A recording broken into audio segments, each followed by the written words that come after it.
This is Kural Media, your trusted source for global news. இது குரல் media செய்திகள்.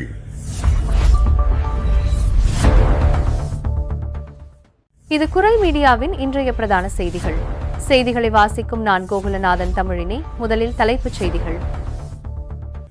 அரசியல் களத்தில் ஏற்பட்டுள்ள மிகப்பெரிய மாற்றம் குறித்து வெளியாகியுள்ள வெரியன் நிறுவனம் நடத்திய கருத்து கணிப்பு முடிவுகள் பிரான்சில் கடந்த சில மாதங்களாக மக்கள் மத்தியில் தொடர்ந்து கவலையை ஏற்படுத்தி வரும் முட்டை தட்டுப்பாடு. 18 முதல் 25 வயதுடைய இளைஞர்களை மையப்படுத்தி புதிய தேசிய ராணுவ சேவைக்கான ஆட்சேர்ப்பு பிரச்சாரத்தை தொடர்ந்த பிரான்ஸ் அரசு.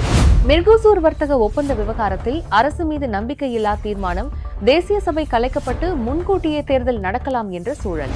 மெர்கோசூர் வர்த்தக ஒப்பந்தம் கையெழுத்தாக உள்ள நிலையில் அதற்கு எதிர்ப்பு தெரிவித்து பாரிஸ் நகருக்குள் நுழைந்த விவசாயிகளின் டிராக்டர்கள். கோர்சிகா தீவில் தாயின் இறுதிச் சடங்கில் பங்கேற்ற முக்கிய பிரபலம் ஒருவர் மர்ம நபர்களால் துப்பாக்கியால் சுட்டுக் கொல்லப்பட்ட சம்பவம்.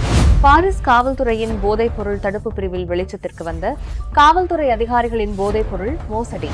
அடைய வேண்டிய காலநிலை இலக்குகளிலிருந்து பிரான்ஸ் விலகிச் செல்வதாக புதிய அறிக்கை ஒன்று எச்சரிக்கை.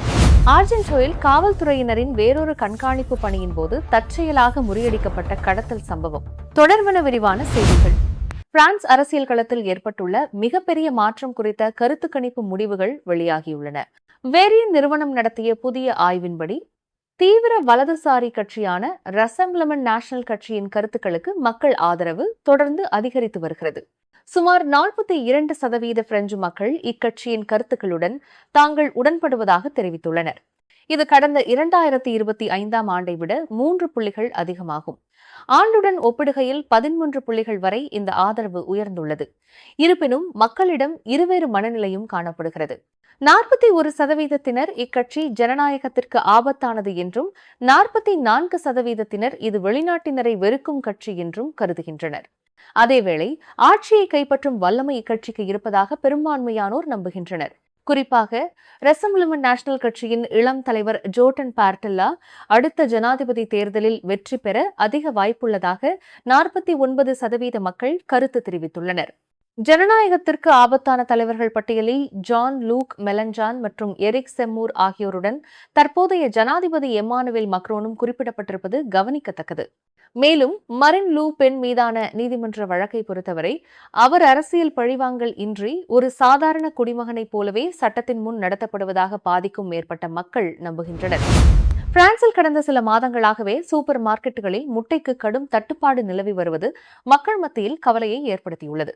மோசமான வானிலை, பனி மற்றும் புயல் காரணமாக விநியோகம் பாதிக்கப்பட்டிருப்பது ஒருபுறம் இருக்க, மறுபுறம் மலிவான மற்றும் சத்தான உணவான முட்டையின் நுகர்வு மக்களிடம் வெகுவாக அதிகரித்துள்ளது.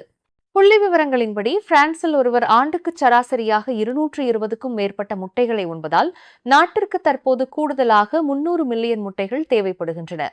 ஆனால் பெரும்பாலான கோழிகள் கூண்டுகளில் அடைக்கப்படாமல் வெளிப்புற சூழலில் வளர்க்கப்பட வேண்டும் என்ற புதிய சட்ட மாற்றங்களாலும் புதிய உற்பத்தியாளர்கள் முழு வீச்சில் செயல்பட காலதாமதம் ஆவதாலும் உற்பத்தியால் இந்த தேவையை ஈடுகட்ட முடியவில்லை. ஐரோப்பாவின் பல நாடுகளிலும் இதே நிலை நீடிப்பதால் இறக்குமதி செய்வதும் கடினமாகிவிட்டது.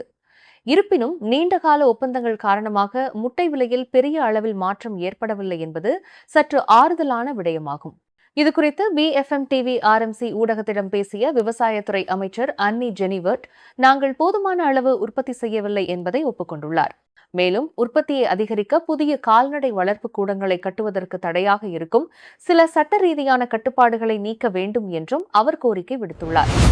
18 முதல் 25 வயதுடைய இளைஞர்களை மையப்படுத்தி புதிய தேசிய ராணுவ சேவைக்கான ஆட்சேர்ப்பு பிரச்சாரத்தை பிரான்ஸ் அரசு தொடங்கியுள்ளது.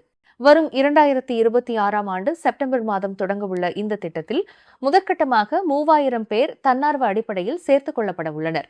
10 மாதங்கள் நீடிக்கும் இந்த சேவை காலத்தில் இளைஞர்களுக்கு உணவு, தங்குமிடம் மற்றும் உபகரணங்கள் அனைத்தும் இலவசமாக வழங்கப்படுவதோடு கையில் மாதந்தோறும் 800 யூரோ சம்பளமும் வழங்கப்படும். முன்பு நடைமுறையில் இருந்த ஸ்னூ திட்டத்திற்கு மாற்றாக தற்போதைய பாதுகாப்பு சூழலை கருத்தில் கொண்டு இந்த புதிய திட்டம் அறிமுகப்படுத்தப்பட்டுள்ளது. தேர்வு செய்யப்படும் இளைஞர்களுக்கு முதலில் 1 மாத காலம் ராணுவ ஒழுக்கம் மற்றும் குழுவாக செயல்படுதல் குறித்த பயிற்சி வழங்கப்படும். அதனைத் தொடர்ந்து 9 மாதங்கள் பிரான்ஸ் எல்லைக்குள் பாதுகாப்பு, கண்காணிப்பு, சைபர் பாதுகாப்பு, ட்ரோன் எதிர்ப்பு நடவடிக்கைகள் மற்றும் விமானப்படை, கடற்படை சார்ந்த பணிகளில் அவர்கள் ஈடுபடுத்தப்படுவார்கள். 2030ஆம் ஆண்டிற்குள் 10,000 பேரையும் 2035ஆம் ஆண்டிற்குள் 42,500 பேரையும் சேர்ப்பதே அரசின் இலக்காகும். இது கட்டாயமான சேவை அல்ல என்பதும் 10 மாத சேவைக்கு பிறகு இளைஞர்கள் மீண்டும் தங்கள் படிப்பை தொடரலாம் அல்லது விரும்பினால் ரிசர்வ் படையிலோ நிரந்தரமாகவோ ராணுவத்தில் இணையலாம் என்பதும் குறிப்பிடத்தக்கது. பிரான்ஸ் அரசியல் களம் மீண்டும் சூடுபிடித்துள்ளது. மெர்கோசூர் வர்த்தக ஒப்பந்த விவகாரத்தில் அரசு மீது நம்பிக்கையில்லா தீர்மானம் கொண்டுவரப்பட்டால் தேசிய சபை கலைக்கப்பட்டு முன்கூட்டியே தேர்தல் நடக்கலாம் என்ற சூழல் நிலவுகிறது.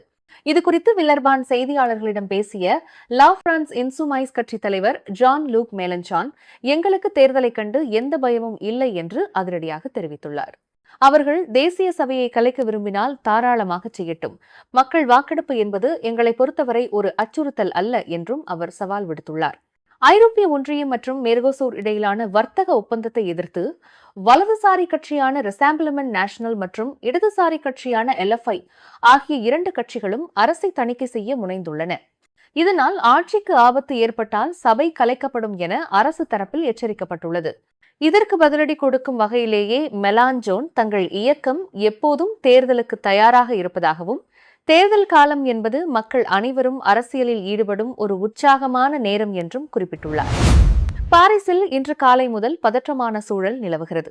ஐரோப்பிய ஒன்றியம் மற்றும் மெர்கோசூர் இடையிலான வர்த்தக ஒப்பந்தம் வரும் சனிக்கிழமை பராகுவேயில் கையெழுத்தாக உள்ள நிலையில் அதற்கு கடும் எதிர்ப்பு தெரிவித்து FNCA மற்றும் இளம் விவசாயிகள் சங்கத்தைச் சேர்ந்த சுமார் 150 டிராக்டர்கள் இன்று காலை 7 மணியளவில் பாரிஸ் நகருக்குள் நுழைந்தனர்.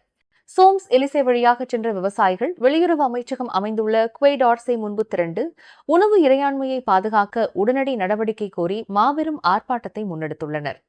இந்த போராட்டம் தலைநகரோடு நின்றுவிடவில்லை. பிரான்சின் முன்னணி வர்த்தக துறைமுகமான Le Havre மற்றும் பயோன், La Rochelle போன்ற முக்கிய துறைமுகங்களும் விவசாயிகளால் முற்றுகையிடப்பட்டுள்ளன. விவசாயிகளின் இந்த தீவிர போராட்டம் குறித்து கருத்து தெரிவித்துள்ள விவசாயத்துறை அமைச்சர் அன்னி ஜெனவட், விவசாயிகளின் கோபம் மிகவும் ஆழமானது, அவர்களின் கோரிக்கைகள் நியாயமானவை, அரசாங்கத்தின் உயர்மட்டத்தில் நாங்கள் அதை கவனத்தில் கொண்டுள்ளோம் என்று கூறியுள்ளார். பிரான்சின் கோர்சிகா தீவில் தாயின் இறுதிச் சடங்கில் பங்கேற்ற முக்கிய பிரபலம் ஒருவர் மர்ம நபர்களால் துப்பாக்கியால் சுட்டுக் கொல்லப்பட்ட சம்பவம் பெரும் அதிர்ச்சியை ஏற்படுத்தியுள்ளது. கோர்சிகா அரசியல்வாதி, பிரிவினைவாத போராளி மற்றும் கால்பந்து அணி மேலாளர் என பன்முகத்தன்மை கொண்ட 71 வயதான அலைன் வோர்சோனி என்பவரை இவ்வாறு படுகொலை செய்யப்பட்டுள்ளார். நேற்று கோர்சிகா தீவில் உள்ள வெரோ என்ற இடத்தில் இவரது தாயின் இறுதிச் சடங்கு நடைபெற்றுக் கொண்டிருந்தது. அப்போது மறைந்திருந்த மர்ம நபர் ஒருவர் தொலைவிலிருந்து குறிவைத்து சுட்டதில் வோர்சோனி சம்பவ இடத்திலேயே சரிந்து உயிரிழந்தார். அலைன் வோர்சோனி கோர்சிகா சுயநிர்ணய இயக்கத்தின் முன்னாள் தலைவராவார். இவர் கடந்த 1980ஆம் ஆண்டு பாரிஸில் உள்ள ஈரானிய தூதரகத்தின் மீது இயந்திர துப்பாக்கி தாக்குதல் நடத்திய குற்றத்திற்காக கைது செய்யப்பட்டு பின்னர் பொது மன்னிப்பு வழங்கப்பட்டவர் என்பது குறிப்பிடத்தக்கது. இந்த துணிகர கொலை சம்பவம் குறித்து பிரான்ஸ் அதிகாரிகள் தீவிர விசாரணையை துவங்கியுள்ளனர். பாரிஸ் காவல்துறையின் போதைப்பொருள் தடுப்பு பிரிவில் நடந்த ஒரு விசித்திரமான மற்றும் அதிர்ச்சிகரமான மோசடி வெளிச்சத்திற்கு வந்துள்ளது. சோதனையின் போது பறிமுதல் செய்யப்பட்ட சுமார் 9 கிலோகிராம் கொக்கைனை திருடிவிட்டு அதற்கு பதிலாக சீனியை வைத்து ஏமாற்றிய 2 முன்னாள் காவல் அதிகாரிகளுக்கு தலா 6 ஆண்டுகள் சிறை தண்டனை விதிக்குமாறு அரசு தரப்பு வழக்கறிஞர்கள் கோரியுள்ளனர். தியரிசி மற்றும் கிறிஸ்டோப் ஜே ஆகிய 2 அதிகாரிகளும் ஜூன் 2020 முதல் டிசம்பர் 2022 வரை சுமார் 6,30,000 யூரோக்கள் சந்தை மதிப்புள்ள போதைப் பொருளை இவ்வாறு மாற்றியுள்ளனர். அலுவலகத்தின் பெண்கள் குளியலறைக்கு மேலே உள்ள மேற்கூரையில் இந்த போதைப் பொருளை மறைத்து வைத்திருந்ததாக கூறிய அவர்கள், கொரோனா கால மன அழுத்தம் மற்றும் மேலதிகாரியின் மோசமான நடத்தை காரணமாகவே இந்த செயலில் ஈடுபட்டதாக தெரிவித்துள்ளனர். தங்கள் குழந்தையின் பிறப்பிற்கு பிறகு மனம் திருந்தி அந்த போதைப் பொருட்களை கழிப்பறையில் கொட்டி அழித்துவிட்டதாக அவர்கள் நீதிமன்றத்தில் கூறியுள்ளனர். ஆனால் இவ்வளவு பெரிய அளவிலான போதைப் பொருள் எவ்வித தடயமும் இன்றி மாயமானது குறித்தும் அவர்கள் அதை விற்பனை செய்தார்களா என்பது குறித்தும் வழக்கறிஞர்கள் சந்தேகம் எழுப்பியுள்ளனர். சிறை தண்டனையுடன் தியரிக்கு 6 லட்சம் யூரோகள் பறிமுதலையும் கிறிஸ்டோப்பிற்கு 2 லட்சம் யூரோகள் அபராதத்தையும் அரசு தரப்பு கோரியுள்ளது. இவர்களுக்கான தீர்ப்பு வரும் பிப்ரவரி 24ஆம் தேதி வழங்கப்பட உள்ளது. பிரான்சின் சுற்றுச்சூழல் 2030ஆம் ஆண்டிற்குள் அடைய வேண்டிய கால்நிலை இலக்குகளிலிருந்து பிரான்ஸ் விலகிச் செல்வதாக புதிய அறிக்கை ஒன்று எச்சரித்துள்ளது. சிட்டப்பா அமைப்பு வெளியிட்டுள்ள தரவுகளின்படி கடந்த ஆண்டில் கார்பன் உமிழ்வு வெறும் 1.6% மட்டுமே குறைந்துள்ளது. இது தொடர்ந்து 2வது ஆண்டாக காணப்படும் பின்னடைவாகும். 2050க்குள் கார்பன் சமநிலையை அடைய வேண்டுமானால் ஆண்டுதோறும் 4.6% உமிழ்வை குறைக்க வேண்டும். ஆனால் தொழில் மற்றும் போக்குவரத்து துறைகளில் முன்னேற்றம் இருந்தாலும் ஆற்றல் துறையில் தேக்கம் நிலவுகிறது. அண்டை நாடான ஜெர்மனியிலும் இதேபோன்ற மந்தநிலை நீடிப்பது குறிப்பிடத்தக்கது. புதைப்படிவ எரிபொருட்களை குறைக்காவிட்டால் இலக்கை அடைவது கடினம் என சுற்றுச்சூழல் ஆர்வலர்கள் எச்சரித்துள்ளனர். அர்ஜென்டினாவில் நடந்த ஒரு கடத்தல் சம்பவம் சினிமா பாணியில் முறியடிக்கப்பட்டுள்ளது. காவல்துறையினர் வேறொரு வழக்கு விசாரணைக்காக ரகசிய கண்காணிப்பில் ஈடுபட்டிருந்தபோது தற்செயலாக இந்த கடத்தல் சம்பவத்தை நேரில் கண்டு உடனடியாக செயல்பட்டு தடுத்து நிறுத்தியுள்ளனர். ஒரு வாகனத்தின் பின்பகுதியில் கட்டி போடப்பட்டிருந்த நபரை மீட்ட காவல்துறையினர் சம்பவ இடத்திலேயே 2 சந்தேக நபர்களை கைது செய்தனர். கைது செய்யப்பட்ட எசோன் மற்றும் வால்டமான் பகுதிகளைச் சேர்ந்த அந்த 2 ஆண்களும் ஏற்கனவே போதைப் பொருள் கடத்தல் உள்ளிட்ட பல குற்றங்களில் தண்டனை பெற்றவர்கள் என்பது விசாரணையில் தெரியவந்துள்ளது. சுவாரஸ்யம் என்னவென்றால், கடத்தப்பட்ட நபரும் இதேபோன்ற குற்ற பின்னணி கொண்டவரே. அவரும் காவல்துறையினரிடம் தகவல் சொல்ல மறுத்து வருகிறார். இது ஒரு திட்டமிடப்பட்ட குழு மோதலாக இருக்கலாம் என சந்தேகிக்கப்படும் நிலையில் ஜனவரி 12ஆம் தேதி பொந்துவாஸ் நீதிமன்றத்தில் ஆஜர்படுத்தப்பட்ட அந்த 2 குற்றவாளிகளும் தற்போது தற்காலிக காவலில் வைக்கப்பட்டுள்ளனர். நீங்கள் இதுவரை கேட்டது குரல் மீடியாவின் பிரதான செய்திகள். மேலும் இதுபோன்ற செய்திகளை அறிய குரல் மீடியாவை சப்ஸ்கிரைப் செய்யுங்கள்.